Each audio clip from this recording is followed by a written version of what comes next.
Here on the Big Island, I decided I liked this guy's voice. I met him in a hot tub at the local spa and said, Stewart, how about reading a portion of one of my amazingly crazy stories? So here is Stewart Blackburn on a beautiful winter day in Hawaii, and he's going to be reading a portion of Galapagos Mutiny. Take it away, Stewart. Feeling a tad depressed and exhausted over my grim and graphic train odyssey, too many sweaty nights in sleazy but cheap bordellos, waiting for transport, and the failed launch with the drunken fishermen into the wondrous world of rare endemic treasures, I craved chocolate. The only store in tiny Puerto Ayora was a dimly lit shack stocked with cerveza, cigarillos, and manichos. Standing in line, the manicho candy bar already unwrapped and melting in my mouth, I looked over the shoulder of the imposing, shirtless man in front of me, who was taking way too much time. He was writing a check. A check! There were no banks in the Galapagos. His robust curlicue signature spelled out, Johnny Angermeyer.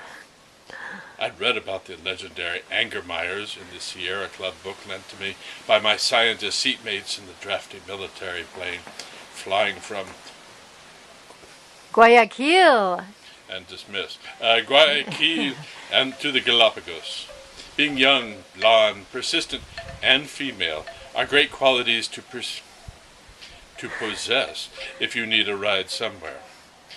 Just as I had been about to give up completely on finding a way to cross the 500 miles of Pacific Ocean that separated the Galapagos from mainland Ecuador, a pilot offered me a lift in a camouflage-painted DC-3 to Seymour Field on the island of Baltra.